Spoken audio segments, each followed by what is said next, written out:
accompagnée de Émilie. Nous sommes toutes les deux responsables de développement digital et marketing chez Alliance Connexion.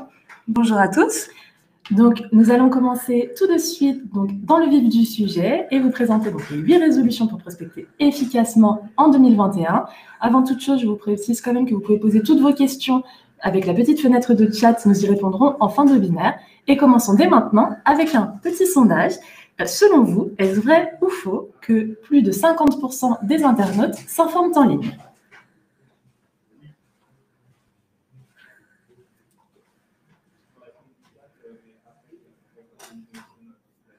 Super, donc les résultats sont arrivés et nous voyons donc que vous pensez tous que c'est vrai. Effectivement, plus de 50% des internautes s'informent en ligne. En effet, c'est vrai, et même 69% des internautes s'informent en ligne via les sites et les réseaux sociaux.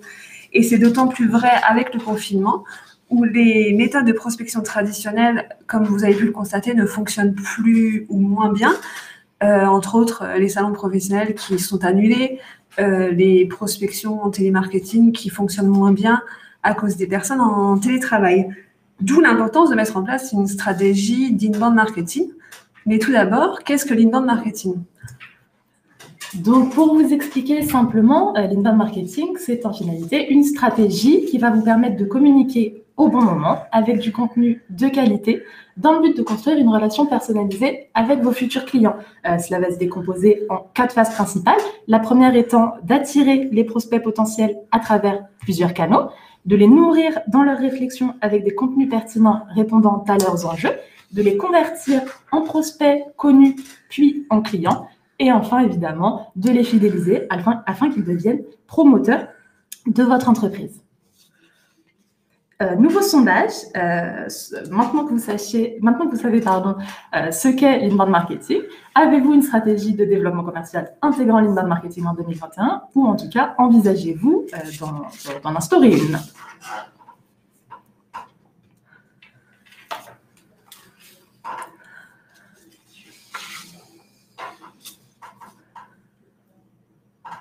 Les résultats arrivent. C'est du 50-50 cette fois-ci. Donc, ça tombe bien puisqu'on va vous présenter 8 bonnes résolutions à tenir pour mettre en place une stratégie inbound marketing. Ça vous permet d'avoir des clés pour mettre ça en place en 2021. Donc, tout d'abord, première bonne résolution, rédiger un plan d'action commercial. Donc, pour rappel, un plan d'action commercial, comment le mettre en place ? Il faut tout simplement définir tout d'abord vos objectifs, mais aussi vos cibles, donc selon leur secteur géographique, leurs fonctions, leurs intérêts, et aussi les ressources matérielles, humaines, financières que vous allez prendre, et ensuite, enfin, les priorités que vous allez mettre en place, enfin les priorités en termes d'objectifs et de cibles. Donc, j'imagine que vous connaissez les matrices qui sont encore assez connues, tout ce qui est SWOT, PESTEL, Porter. N'hésitez pas à la fin du webinaire, si vous avez des questions là-dessus, on est tout à fait disponible, mais voilà, on ne va pas aller plus loin là-dessus, sur ce sujet. Effectivement, ce serait beaucoup trop long de tout développer, ça pourrait faire l'objet d'un webinaire à chaque fois, mais en tout cas, voilà, n'hésitez pas, si vous avez des questions, nous pourrons y répondre en fin de webinaire. Pour passer tout de suite à la résolution numéro 2, et qui sera finalement intimement liée à la première résolution, donc le plan d'action commerciale, nous allons parler maintenant de segment marketing, donc vos cibles. En finalité, il va s'agir de concevoir vos personas, donc la représentation de votre client idéal. Ça va vous permettre évidemment d'avoir des actions marketing qui vont être pertinentes puisque vous savez à qui vous allez vous adresser. Donc là, l'objectif, c'est d'avoir le maximum d'informations pour le caractériser, pour savoir comment vous adresser à lui, notamment grâce à la stratégie éditoriale que nous verrons un petit peu plus tard dans ce webinaire. Donc, on vous a mis une petite liste non exhaustive, bien évidemment, sur les informations essentielles à récolter au sujet de votre persona, donc notamment le secteur d'activité sur lequel il évolue, quelle est sa fonction, à quel service appartient-il, surtout et avant tout, quels sont ses objectifs et ses enjeux. Vous allez pouvoir définir des thèmes et on le verra encore une fois après.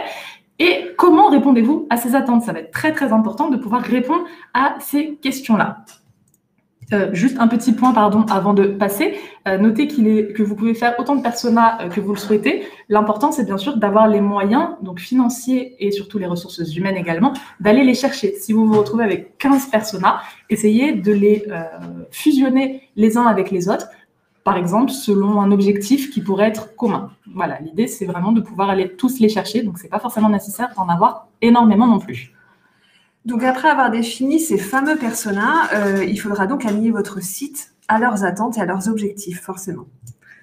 Donc, 800 000. Qu'est-ce que 800 000? Eh bien, c'est 800 000 sites qui sont créés chaque jour dans le monde. Donc, ça signifie qu'il y a énormément de sites qui circulent sur la toile. Et ça veut dire donc que le SEO est d'autant plus important pour vous démarquer de vos concurrents. Du coup, petit focus. Qu'est-ce que le SEO? Pour rappel, si vous ne savez pas, c'est le référencement naturel, tout simplement. Donc, concrètement, c'est quand on vous trouve dans les résultats des moteurs de recherche grâce à des mots-clés.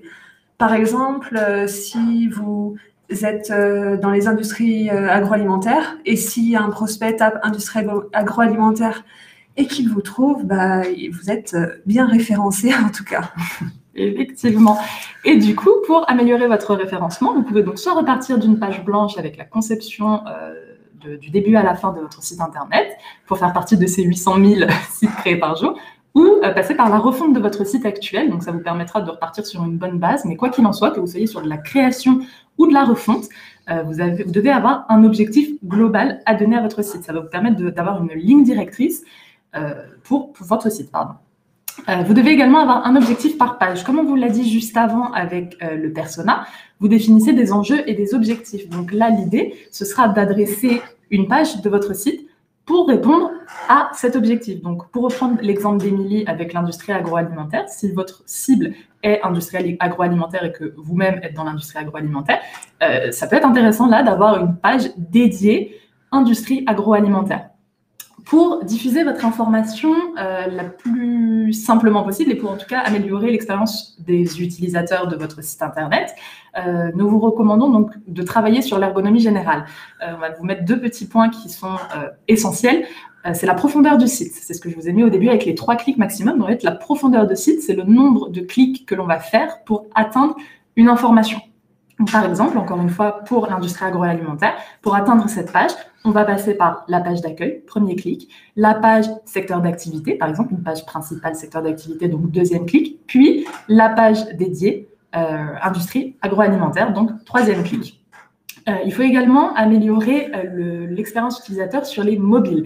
Ça va être extrêmement important, surtout en 2021, puisque Google aujourd'hui va prendre du coup en compte les pages optimisées pour le mobile en priorité, maintenant dans les résultats de recherche. Donc, pour vous donner un exemple, vous êtes avec un concurrent sur le secteur de l'industrie agroalimentaire. Si votre site est optimisé uniquement pour les ordinateurs et que le site de votre concurrent est optimisé pour les mobiles, ce sera le site de votre concurrent qui passera devant vous.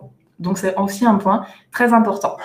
Une petite astuce SEO, les 3 éléments les plus importants pour améliorer votre SEO, ça va être d'optimiser vos titres, vos métadescriptions et également vos images. Ce sont vraiment les 3 éléments les plus importants. Quand on parle d'optimiser, ça va être de mettre les mots-clés essentiels. Donc, les mots-clés, ça va être tous les mots sur lesquels vous voulez être référencé naturellement. C'est de les mettre dans vos titres, donc les balises qu'on appelle title ou les balises H1, H2, H3. Donc, ça, c'est les titres intermédiaires. Les métadescriptions, c'est ce que l'on va voir sur Google directement quand on fera une recherche et qu'on tombera sur vous. C'est ce qui est distribué tout de suite. Et les images, donc c'est également de mettre des noms alternatifs avec les mots-clés, mais également d'optimiser leur poids et leur taille afin de ne pas alourdir votre site internet. Et donc, petit focus aussi, il est très important, si vous ne l'avez pas déjà fait, de mettre une page actualité. Pourquoi? Tout simplement parce qu'il y a beaucoup d'avantages à ça. Tout d'abord, vous allez pouvoir faire vivre vraiment votre site très régulièrement. Ça ne va pas être seulement des pages statiques de votre site que vous aurez créé.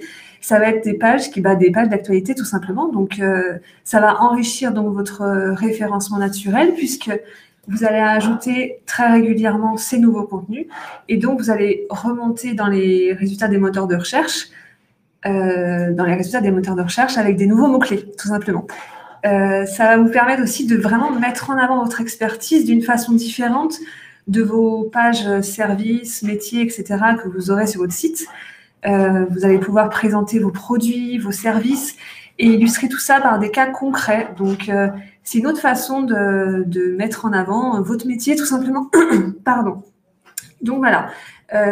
Les bonnes pratiques vraiment à tenir là-dessus, sur cette page actualité. Tout d'abord, c'est la régularité. Ça ne sert à rien de publier 3 articles dans un mois et ensuite 4 mois sans publication. Il vaut mieux se dire, bon, je fais un article par mois, mais au moins c'est régulier, c'est le plus important. Et enfin, vous pouvez tout à fait diversifier vos contenus. Par exemple, bien sûr, des articles de blog, mais aussi des ressources téléchargeables, des infographies, et pourquoi pas des webinaires si un jour vous vous lancez là-dedans. On vous le recommande, c'est très intéressant à faire. Et donc, justement, en parlant de contenu et de diversification, c'est l'objectif de notre 4e résolution, donc la stratégie éditoriale à définir. Donc, la stratégie éditoriale, elle se base bien sûr sur le principe de l'inbound marketing. Donc, pour rappel, l'inbound marketing consiste à nourrir le prospect tout au long de son cycle d'achat. Donc, ce cycle d'achat, il se décompose en 3 phases importantes. Tout d'abord, la première phase, c'est la phase découverte. Donc là, c'est vraiment une phase pédagogique où le prospect est en phase vraiment de découverte, tout simplement. Donc, pour exemple, si par exemple votre thème, c'est l'inbound marketing, ça peut être le sujet de l'article « Qu'est-ce que l'inbound marketing ?» tout simplement. Donc là, vous expliquez la base. Enfin, la deuxième phase, c'est la phase d'évaluation. Donc là, vous êtes vraiment dans une partie méthodologie. Vous allez présenter votre méthodologie, votre méthode. Par exemple, pour suivre sur le thème de l'inbound marketing, comment mettre en place une stratégie d'inbound marketing. Ça correspond tout à fait à un article d'évaluation. Et troisième phase, c'est la phase finale. Donc là, vraiment, le prospect, il est en phase de décision. Il faut lui donner des clés, des billes pour qu'il prenne sa décision. Donc, il faut lui présenter le retour sur investissement pour lui. Pourquoi il choisirait votre solution et pas une autre. Donc, vous pouvez, par exemple, illustrer ça avec des cas clients concrets. Ça marche très bien. Enfin, chez nous, on l'utilise très régulièrement et ça fonctionne très bien. Mais en tout cas, il est important de présenter des résultats à la fois qualitatifs et aussi quantitatifs avec des chiffres clés. C'est ça, effectivement, vraiment la notion de retour sur investissement qui va être très intéressante. Voilà. Et l'inbound marketing, juste pour rappel, donc c'est un thème. Un thème en inbound marketing, ça équivaut à 3 contenus. Donc un contenu par étape du cycle d'achat. Effectivement, et en parlant de contenu, on va maintenant s'attarder à la notion de content marketing, donc encore un nom en anglais qui a l'air assez barbare, mais qui en fait définit une stratégie qui va être simple à mettre en place. Le content marketing, c'est une stratégie qui vous permet donc de construire des contenus spécifiques répondant aux enjeux de vos prospects. Vous avez dû le remarquer, on l'a répété plusieurs fois, la notion d'enjeu de vos prospects. On en a parlé au moment du persona, là on en reparle au moment de la stratégie éditoriale. C'est vraiment le fondement de l'inbound marketing, c'est de répondre aux enjeux de vos prospects grâce au contenu. Et du coup, au niveau des contenus, nous allons être sur 2 pans, 2 types de contenus différents. Donc, les contenus rédactionnels dans un premier temps, qui vont donc en finalité être les articles de blog. On vous recommande de faire au minimum 300 mots. Nous, on en fait en général chez Alliance Connexion 500. C'est notre métier, donc c'est normal aussi. Mais à partir de 300 mots, c'est très bien. 300 mots optimisés pour le SEO. D'ailleurs, 300 mots, c'est aussi lié au référencement naturel, puisque en dessous de 300 mots, c'est moins bien référencé, puisqu'en fait, vous pouvez moins bien mettre en avant vos mots-clés. Moins il y a de mots, forcément, plus il est difficile de mettre en avant vos mots-clés. Quand on parle d'optimisation SEO de vos articles, donc comme vous l'a dit Émilie, un contenu est égal à un thème. Donc, vous listez les mots-clés qui répondent, qui entrent finalement dans la catégorie du thème que vous avez sélectionné, et vous les insérez à l'intérieur de votre contenu, dans les titres évidemment, mais également dans le corps du texte. Vous pouvez aussi faire une mise en page spécifique avec par exemple des mots en gras, des mots soulignés. Ça aussi, ça va ressortir d'un point de vue référencement naturel. Et deuxième type de contenu, ce sont les contenus téléchargeables. Donc, en fait, c'est tous les contenus visuels, on va dire, donc tout ce qui est infographie, livre blanc, vidéo, etc. Donc, le plus important à savoir, c'est que ces contenus, ils sont liés à un formulaire de contact. C'est-à-dire que les prospects ne pourront pas les avoir simplement, facilement. Il faudra qu'ils remplissent un formulaire avec des informations complémentaires. Donc, entre autres, leur adresse email, par exemple, leur secteur d'activité, voilà. Et puis, l'atout principal pour vous de mettre en place ce type de contenu, c'est que vous allez enrichir votre base avec des informations supplémentaires pour chaque prospect. Donc, c'est vraiment important d'en mettre en place régulièrement. Pour tous ces contenus, il est important d'y attribuer un tag. Donc, concrètement, ça consiste à associer à la bonne cible selon son secteur d'activité, sa fonction, son intérêt. En fait, c'est une sorte d'étiquette qu'on attribue à chaque contenu en disant, par exemple, ce contenu, il est adapté on va revenir sur le thème de l'industrie agroalimentaire, on va dire, ce contenu, il est adapté au secteur de l'agroalimentaire, donc je mets un tag industrie agroalimentaire, par exemple.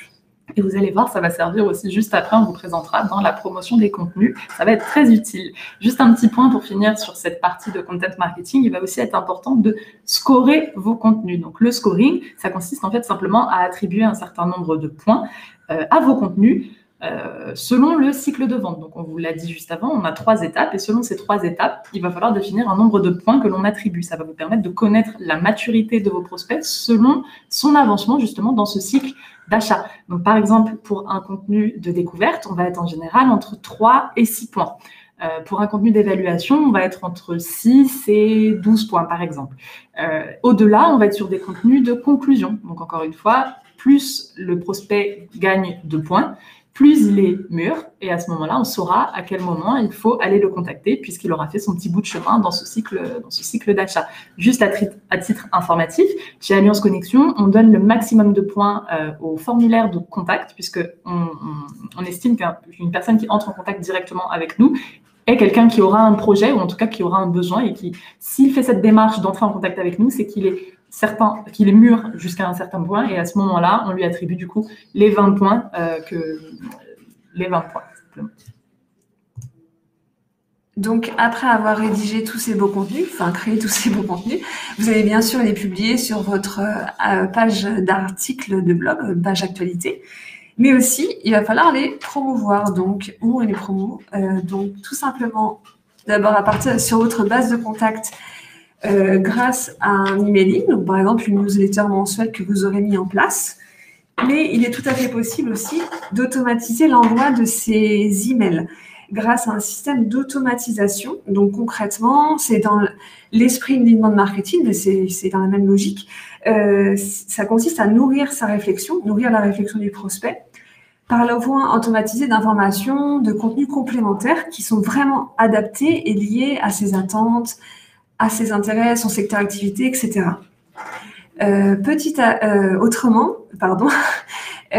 Autre moyen de promouvoir ces contenus, sur les réseaux sociaux, bien sûr.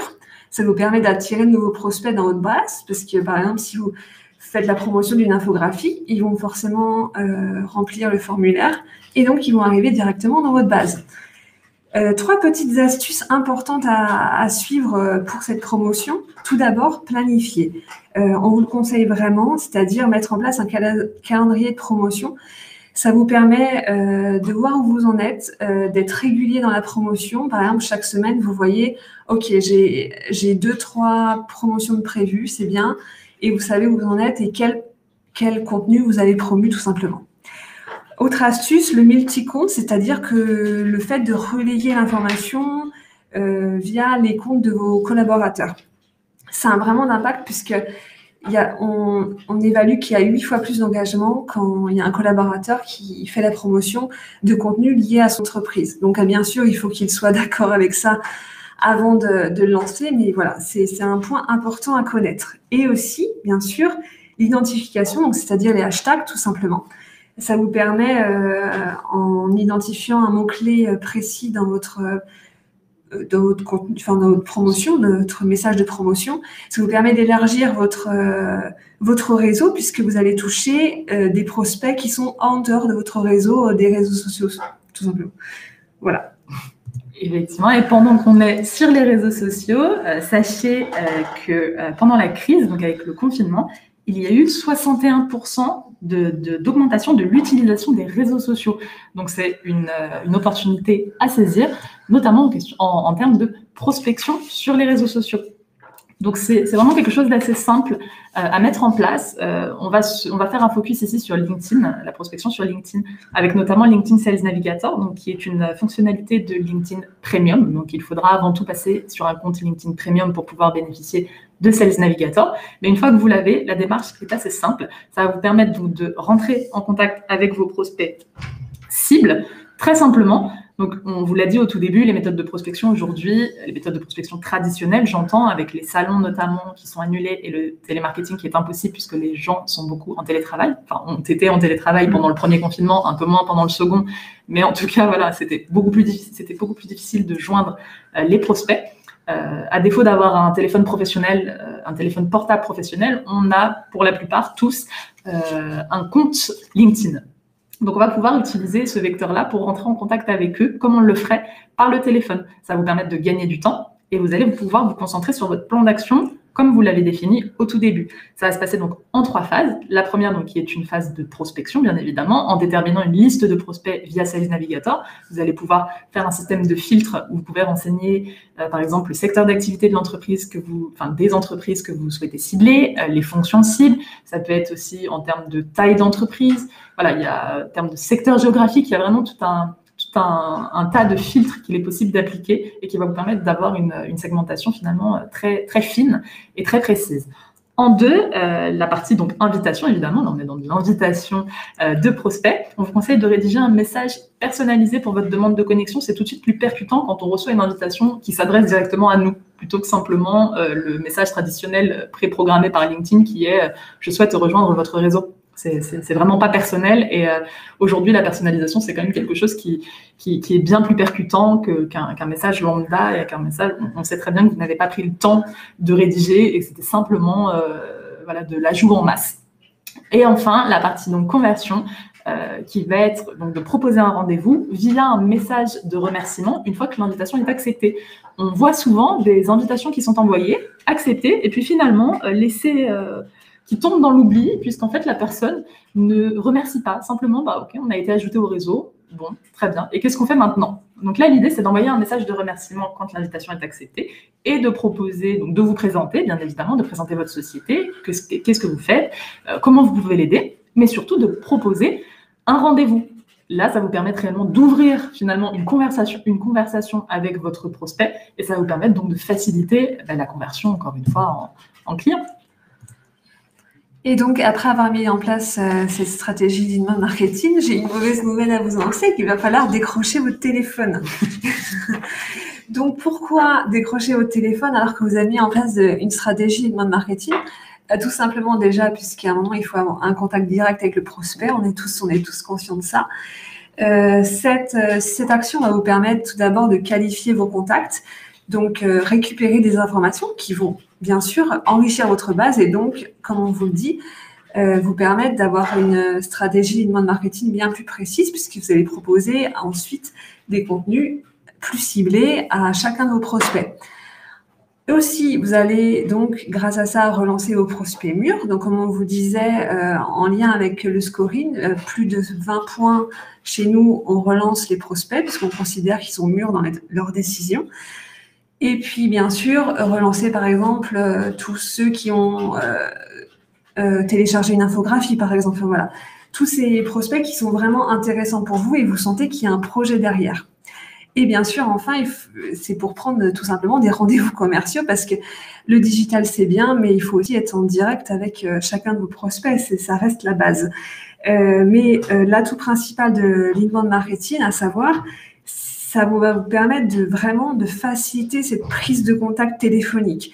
C'est-à-dire qu'en fait, les prospects, ils vont déjà vous connaître grâce à vos articles de blog, grâce à vos promotions sur les réseaux sociaux, ils vont vous voir régulièrement promouvoir des infographies, etc.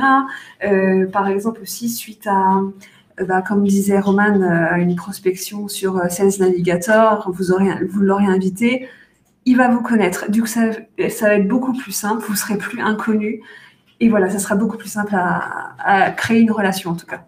Effectivement, ça va permettre notamment de pouvoir passer le fameux barrage secrétaire. Au moins, là, quand on arrive et qu'on se dit, oui, on est en contact sur LinkedIn, ou alors il ou elle a téléchargé un contenu sur le site, tout de suite, ça passe beaucoup mieux et c'est beaucoup plus facile d'aller contacter la personne derrière. Pour terminer, finalement, c'est une résolution qui doit se passer finalement en filigrane des 7 qu'on vous a déjà présentés. Ça va être la partie analyse des résultats. Donc, ça vous permet évidemment de suivre l'évolution de votre prospection, mais surtout, ça vous permet de vérifier la pertinence de vos actions. Là, vous pouvez voir sur la slide, donc ça c'est une capture d'écran de notre outil marketing que l'on utilise chez Alliance Connexion, mais sachez qu'il en existe de nombreux. Il y en a des payants, il y en a des gratuits, vous avez tous les outils Google qui peuvent vous permettre aussi de suivre des analyses, ça peut être même simplement un tableau Excel par exemple. L'idée, en finalité, c'est vraiment de savoir qu'est-ce que vous avez fait, qui est-ce que vous avez ciblé, quand est-ce que vous l'avez fait, quel budget vous avez alloué, quels ont été les porteurs du projet, mais surtout, ce qui va être important de savoir, c'est quels résultats vous avez obtenus. Tout l'important finalement de cette partie d'analyse, ça va être de pouvoir déterminer qu'est-ce qui fonctionne et qu'est-ce qui ne fonctionne pas. Ce qui ne fonctionne pas, on l'arrête ou on l'optimise. Par exemple, vous faites des campagnes Google Ads, vous vous rendez compte que finalement, ça génère beaucoup de trafic, mais ça ne convertit pas. Il y a quelque chose à voir, il y a quelque chose à revoir surtout. Ça peut être simplement une question d'audience. Effectivement, vous avez une audience trop large, donc finalement, ça génère beaucoup de visites, mais personne convertit puisque c'est pas la cible. Ça peut être sinon une question de budget. Il n'y a pas assez de budget, donc ça ne s'est pas publié pendant suffisamment longtemps. Il y a vraiment beaucoup de niveaux à passer pour analyser et pour finalement vous permettre d'avoir une campagne d'inbound marketing qui sera pertinente et percutante pour votre développement commercial. Et voilà, du coup, c'était les 8 bonnes résolutions à tenir pour 2021. Donc, merci à tous pour votre attention. Merci. Nous sommes conscients tout à fait que mettre en place une stratégie digitale peut prendre du temps, de l'investissement personnel. Donc, il est tout à fait possible, vous savez, d'externaliser ces actions. Pour rappel, chez Alliance Connexion, nous pouvons vous accompagner dans ce cercle vertueux grâce à nos 2 équipes qui sont totalement liées ensemble. Tout d'abord, une équipe digitale de 3 personnes et une équipe en télémarketing de 4 personnes. Donc voilà, écoutez, nous avons fini. Donc à vos questions.